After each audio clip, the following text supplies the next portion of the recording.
So the Jordan 1 is dead, huh? Yeah, I'm still waiting for that one, guys. I'm going to be answering a question and a couple other things that I have to speak about when it comes to this. But like I say, I always give credit where credit is due. And this question was brought up by Ice Cold Honey Badger. That's a good name. I like that, man. Ice Cold Honey Badger. Guys, he brought up a question that was great. What's going on with the Jordan 1s and the limited release? And well, guys, this is very simple, and I can answer that very fast, and I have to get in more of a depth with this. Anyways, to make the point of, I'm gonna start it off.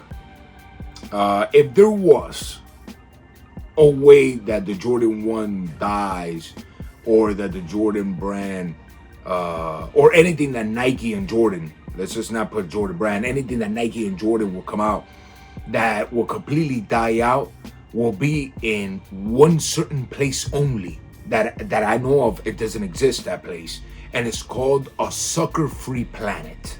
Yes, you guys, I don't really care who gets offended by it. It's called the sucker-free planet, because whatever in this world leave them a lot of money or has left a lot of money, they're gonna know how to get everybody right back.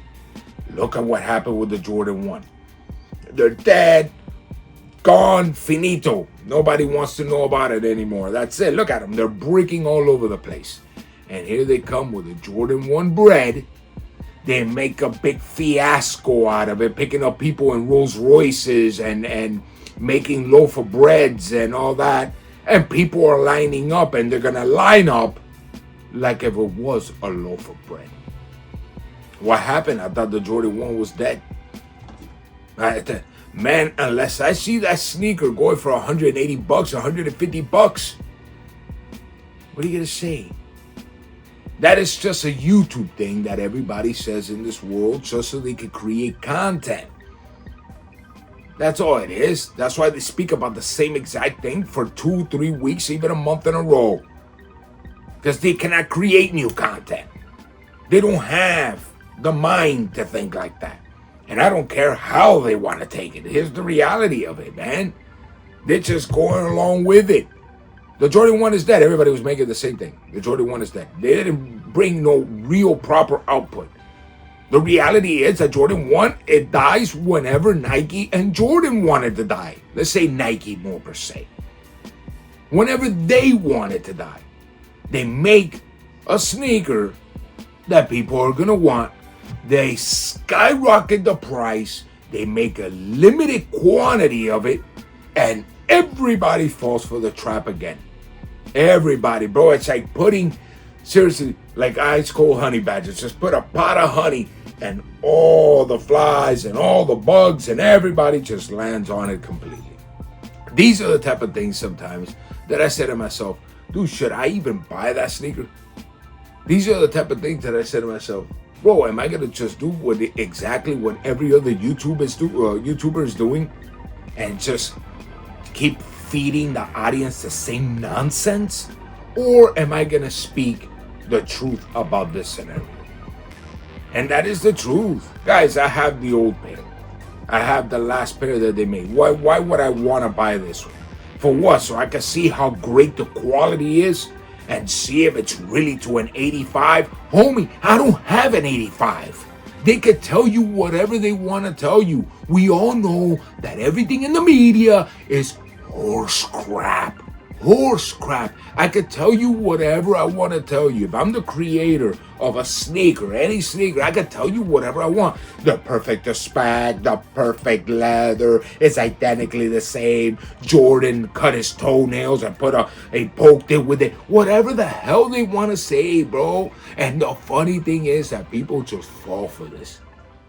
Do you think if I buy that sneaker, it's because it comes to a perfect specification of the 1985 pair? Do you think, do I have that shoe? I don't have the 85 pair. I have the last one, but I don't have the 85 pair.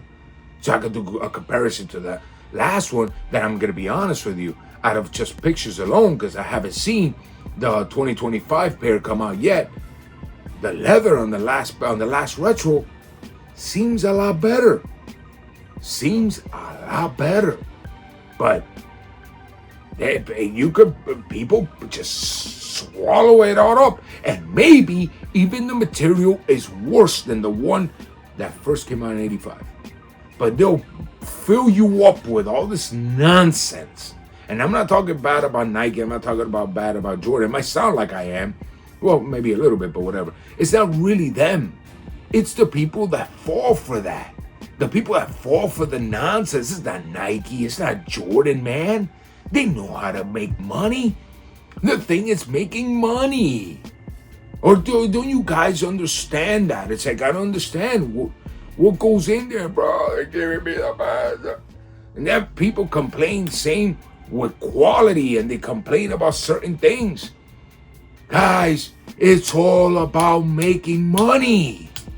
Money, money, money, money, money. The sneaker could be the biggest piece of crap you have ever seen in your life, and they'll just make you, it's all smoking mirrors, bro, to make you think that it's something special. That's all it is, bro.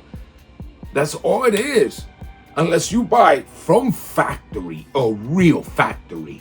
It has to be 100% from the factory, 100% that stock, a 1985 pair, and that has no type of wear and tear on it whatsoever. You're not going to be able to compare either of them.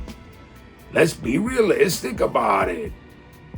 But no, man, they just go and they feed you up all these things when everybody was saying that the Jordan 1 was dead. Jordan 1s are dead and the Jordan 1 is dead and they're breaking and this and that. And everybody just fell back on the trap, bro. Back on the trap. I'm not telling anybody not to buy the sneaker. The sneaker is iconic. Beautiful sneaker. Maybe I'll end up buying it. You know, you never know this, guys. Maybe I'll end up buying it and get my thing. Because, like I've said, you know, lately, it's already exhausting. It's already exhausting of the years upon years upon years of the same exact thing. It's already, it makes you nauseous already of how much of the same exact thing coming out. It's like, dude, come on, man. I know that for sneakers, I'm a complete sucker. I know that, man. I'm not gonna let my ego get to me. But let's be realistic, dude. The suckerness could go only but so much. You know, come on, dude. Same thing over and over. Nah, I don't think so. Look, I'm looking very forward to the shattered backboards. I think they're doing a great job that they're bringing back the shattered backboards. Why? The simple fact that I don't have that shoe. And I really want that shoe.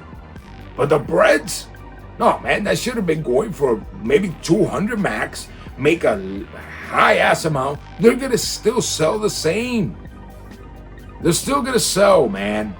But, man, it's incredible how people fall in the trap, bro. And, guys, let's be realistic. It don't matter how much I talk here. I know I have my audience, and they will follow what I say. Some might not. But I know that in my audience, man, hardcore real fans. Real hardcore real fans. Open up the mind, dude. Open up the mind. Stop being caught for a sucker. Stop being caught for a sucker. Come on, man. Come on. Till next time, everybody. Ice cold. My brother, I told you I was going to give you a shout out. It is what it is. I'm being 100% honest with you. And, you know, I just wish that things would get a little bit better when it comes to the way people can get their hands on shoes. That's what I wish it happened. That it wasn't all these gimmicks and all these nasty little smoking mirror games that they play, man. It's just ridiculous already. It's ridiculous. Anyways, guys, I'm always wishing you the best.